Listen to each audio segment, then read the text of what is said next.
दोस्तों, मुंबई के एक छोटे से इलाके से पानी के गंदे नाले के अंदर से बहुत ही गंदी दुर्गंध आ रही थी। और आसपास के लोग जो भी गुजर रहे थे तो इस बारे में चर्चा कर रहे थे कि आखिर में नाले में से दुर्गंध किस प्रकार की चीज की आ रही है, जो इतनी सड़ान बाहर तक बहुत दूर तक महसूस हो रही है। उसके बाद उन लोगों को कुछ तो शक होता है कि वहाँ पे एक प्लास्टिक का जो एक बहुत सा बड़ा सा पैकेट सा था, उसमें कुछ बंधा हुआ इस तरीके का कुछ लग रहा था। तो वो लोग सोचते हैं कि क्यों ना पुलिस को इन्फॉर्म कर दिया जाए। पुलिस को इन्फॉर्म कर दिया जाता है।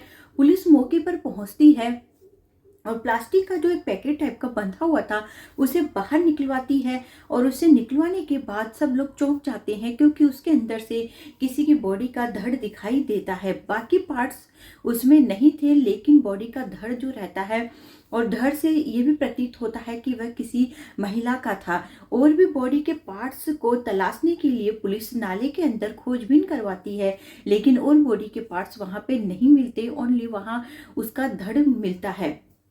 उसके बाद पुलिस जो है जानकारी बटोरने में जुट जाती है कि आखिर में धड़ किसका है, लेकिन पुलिस को कोई सुराग नजर नहीं आता है। उसके बाद पुलिस जो है उस लड़की की जो बॉडी थी उसके पीछे का जो पार्ट था उस पे एक गणेश जी का टेटू बना हुआ था, क्योंकि मुंबई के लोग जो है गणेश जी को बहुत ज़्यादा मानते हैं। तो वो जो टेटू जो बना हुआ था उसी के आधार पर जो है पुलिस उसमें पेपर में वो छपवा देती है और उसके बाद खोजबीन तलाश शुरू कर देती है। तो दोस्तों, आज की ये जो कहानी है बहुत ही ज़्यादा इंटरेस्टिंग है और आपसी रिश्तों पर अंधे भरोसे का धोखे की जो कहानी है, इससे जो हमारी न्यू जनरेशन है, यदि इस वीडियो को देख रही है या उनके और भी कोई पेरेंट्स वगैरह इस वीडियो को देख रहे हैं तो इस वीडियो को जरूर शेयर करिएगा। इससे बहुत कुछ सीखने को मिलने वाला है कि ऐसी चीज़ों में कई बार इतने बड़े बड़े धोखे मिल जाते हैं कि इंसान को अपनी जान भी गंवानी पड़ जाती है। तो चलिए दोस्तों, आज के हमारी इस रियल स्टोरी मुंबई की सच्ची घटना को हम आपको डिटेल में सुनाते हैं। दोस्तों, मैं रिपोर्टर हिमानी। तो ये जो कहानी है वाकई में बहुत ही ज़्यादा चौंका देने वाली है। वीडियो को आप पूरा देखिएगा, आपको इससे बहुत ही ज़्यादा अच्छी जानकारी भी मिलने वाली है और बहुत ही बड़ी सीख भी मिलने वाली है कि आपसी रिश्तों पर इस प्रकार से अंधा भरोसा करना और शादी से पहले इस प्रकार से संबंध बनाना कितना ज़्यादा गलत हो जाता है और लड़की की जो होती है मान सम्मान को कितनी ठेस भी पहुंचती है। तो दोस्तों, होता क्या है, गंदे नाले के पास से जब वो बॉडी मिलती है और पुलिस जब उस टेटू के आधार पर उसको जब पेपर वेपर में सब में छपवा देती है, उसके बाद में कई दिनों मतलब 2-3 दिन निकल जाते हैं, लेकिन पुलिस को कुछ भी हाथ नहीं लगता है। पुलिस के पास बस आखिरी यही चाह रहा था, और भी जो बॉडी के पार्ट्स है कहाँ है, किस जगह गिराए गए हैं, पुलिस को कुछ पता नहीं चल रहा था। पुलिस खोजबीन भी कर रही थी। फिर 3 दिन बाद जब पेपर में कोई पढ़ते हैं तो एक लड़का और एक लड़की जो है पुलिस के पास आते हैं, जो एज वाले होते हैं 45-50 के आसपास की उनकी एज होती है। वो लोग आके बोलते हैं कि हमें जो गणेश जी का टेटू बना हुआ है, ऐसे वाले टेटू से हमारी एक जो बहन है काफी दिनों से लापता है, उसके भी पीछे वैसा ही टेटू बना हुआ था। तो पुलिस उनको वो कपड़े दिखाती है जिसमें लपेट कर उस बॉडी को वहां पे फेंका गया था। उन कपड़ों के आधार पर वो बोलते हैं कि ये हमारी ही बहन है, जिसे अभी हम बहुत दिनों से तलाश रहे थे और वो नहीं मिल रही थी। इसकी शादी को ज़्यादा दिन नहीं हुए हैं, महीने भर पहले ही इसकी शादी की गई थी और तब से ही कुछ ही दिनों बाद शादी करके ही चली गई थी। और वहाँ पे जो ससुराल वाले हैं इसके साथ अच्छा व्यवहार नहीं कर रहे थे और इसने लव मैरिज करी थी। जिस लड़के से इसकी शादी की गई थी इससे वह बहुत ज़्यादा प्यार करती थी और इस चलते हमने मतलब पहले तो इसके ससुराल वाले जो थे वो नहीं माने थे। फिर उसके बाद हम जो वो लोग मान गए तो हमने इससे इसकी शादी कर दी थी, लेकिन फिर बाद में ससुराल वाले इसको परेशान करते थे। ऐसा मामला था। उसके बाद क्या हुआ क्या नहीं हुआ हमें कुछ जानकारी नहीं है। कुछ एक दिनों से हम इसकी तलाश भी कर रहे थे। पुलिस का सीधा शक उसके ससुराल वालों पे जाता है। पुलिस उसके ससुराल पहुंच जाती है, उनके सास ससुर पति से पूछताछ करती है तो वे खुद बोलते हैं कि वो बहुत दिनों से लापता थी। हम तो खुद इसकी गुमशुदगी की रिपोर्ट थाने में दर्ज करवाए थे और हम तो खुद उससे तलाशने में लगे हुए हैं। पुलिस को उनकी बातों से लगता है कि वो बिल्कुल सच बोल रहे हैं। पुलिस वाकई में पता करती है तो पता चलता है कि इन्होंने रिपोर्ट वाकई में दर्ज करवाई थी। अब पुलिस के सामने बहुत बड़ा ये मसला था कि आखिर में इसके पीछे हाथ किसका है, क्योंकि पुलिस खुद बहुत ज़्यादा कंफ्यूज हो जा रही थी कि यदि ये लोग भी शामिल नहीं है तो आखिर में शामिल कौन है? फिर पुलिस के दिमाग में आता है क्यों नहीं इसकी जो सास ससुर, इसके पति की कॉल डिटेल निकाली जाए कि ये किस समय किससे बात कर रहे थे, ताकि इससे पूरी जानकारी हो। उसके बाद पुलिस जो है उनकी कॉल डिटेल का निकलवाने की कोशिश करती है। उसके बाद में पता चलता है कि इनकी सास सप्ताह भर से किसी एक व्यक्ति से कंटिन्यू बात कर रही थी। तो पुलिस जो है जिस व्यक्ति से बात कर रही थी को कॉल डिटेल के आधार पर पुलिस से पकड़ लेती है, और पकड़ने के बाद पता चलता है कि वह उसके जो व्यक्ति था जो पकड़ में आया था वह बहुत बड़ा, मतलब जैसे गुंडे टाइप के लोग नहीं रहते हैं जो जिसके ऊपर पुलिस में कई और भी केस चल रहे थे, वैसा व्यक्ति था। पुलिस जब उससे पूछताछ करती है, पूरी बात पूछती है, तो जो खुलासा सामने निकल के आता है वो वाकई में चौंका देने वाला था। दरअसल होता क्या है कि जो ये लड़की थी, जो मतलब जिस लड़के से जो प्यार करती थी, जिस लड़की के साथ में ऐसा हादसा हुआ था, ये लोग, दोस्तों इसमें नाम किसी का इसलिए नहीं बताया जा रहा है क्योंकि नाम आउट हम लोग नहीं करना चाहते हैं। जो ये लड़की थी वो क्या था कि कॉलेज में ये लोग पढ़ रहे थे, और जो लड़का और लड़की जो थाने में आए थे ढूंढते ढूंढते, वह इसके बड़े भाई बहन थे, वही इसका पालन पोषण कर रहे थे, और माँ बाप जो थे वो बहुत पहले ही गुजर चुके थे, और बड़े भाई बहन ऐसा इसका पालन पोषण कर रहे थे। कॉलेज में इसकी मुलाकात उस लड़के से होती है जिससे इसकी शादी हुई थी, और दोनों में प्यार हो जाता है। प्यार जो होता है उनका बहुत ही ज्यादा गहरा हो जाता है।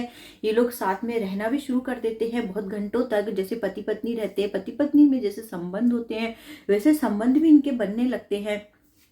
और ऐसे करते करते बहुत दिन निकलते जाते हैं। फिर दोनों डिसाइड करते हैं कि हम लोग शादी करेंगे। अपने अपने घर वालों से ये लोग शादी के लिए बात करते हैं। इस लड़की के भाई बहन तो शादी के लिए मान जाते हैं, लेकिन लड़का जो था, उसके जो पिताजी थे पीडब्ल्यूडी में गवर्नमेंट जॉब करते थे, अच्छे सक्षम लोग थे, वो लोग नहीं चाहते थे कि इनके बेटे की शादी उससे हो। उनको ये रिश्ता नहीं पसंद आया था, और उसकी जो माँ थी उसको तो बिल्कुल भी रिश्ता पसंद नहीं था, उसने क्लियर मना कर दिया था। अब जो लड़का था बहुत ज़्यादा कंफ्यूज हो गया था। उसकी माँ ने उसके लिए दूसरी लड़की पसंद कर रखी थी, तो उसके परिवार वाले लड़के पे दबाव बना रहे थे कि इस लड़की से हम तुम्हारी शादी नहीं करेंगे, हमने तुम्हारे लिए बहुत अच्छी सक्षम घर की लड़की देख रखी है।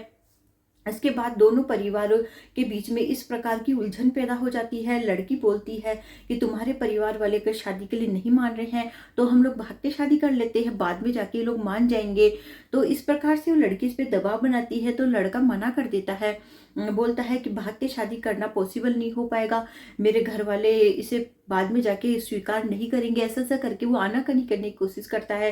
तो लड़की जो है उसे गुस्सा आता है, बोलती कि तुमने मेरे साथ में इतने दिनों से संबंध बना रखे हैं, लगभग 3-4 सालों से हमारे संबंध बने हुए हैं, हम लोग संबंध में है, तो तुम अब जाके मुझे धोखा दे रहे हो। तो वो लड़की इस बात पे गुस्सा होती है और बोलती है मैं तुम्हारे खिलाफ केस करूंगी और तुम्हें फंसा दूंगी, तुम्हें जेल हो जाएगी। ऐसी सी बातें वो करती है। तो लड़का डर जाता है। उसके बाद बोलता है कि ठीक है, तुम मेरी माँ से बात करो, यदि मेरी माँ राजी हो जाएगी तो मैं तुमसे शादी कर लूंगा। दूसरे दिन लड़की उसके घर पहुंच जाती है, उसकी माँ से बात करती है, तो उसकी माँ गुस्से में आके लड़की से मारपीट करती है, उसे मारपीट करके घर से भगा देती है। फिर वो अपने भाई बहन के पास में आती है, पूरी बात बताती है कि मेरे साथ में ऐसे मारपीट की गई है, इस प्रकार से मारपीट करके मुझे भगा दिया गया है। इसके भाई बहन को बहुत गुस्सा आता है, वे थाने में जाके रिपोर्ट दर्ज करवा देते हैं। उसके बाद लड़की का जो बाप है उसे पता चलता है कि थाने में ने रिपोर्ट दर्ज करवा दी है, हम लोग फंस जाएंगे, हमें जेल हो जाएगी।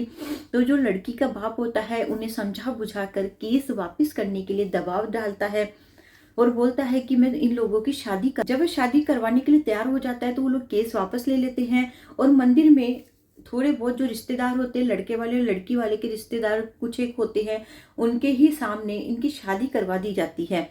शादी करवा देने के बाद जब ससुराल पहुंचती है तो 2 ही दिन के अंदर उसे पता चल जाता है कि घर वालों का जो व्यवहार है बहुत ज़्यादा खराब है।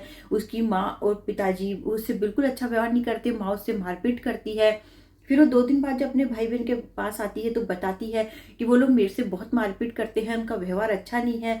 तो उसकी बहन बोलती है कि तुम शादी करने वाली थी तब मैंने तुम्हें बोला भी था कि तुम इनसे शादी मत करो, क्योंकि तुम्हें बिल्कुल पसंद नहीं करते हैं, बाद में जाके तुम्हें परेशानियां झेलनी पड़ेगी।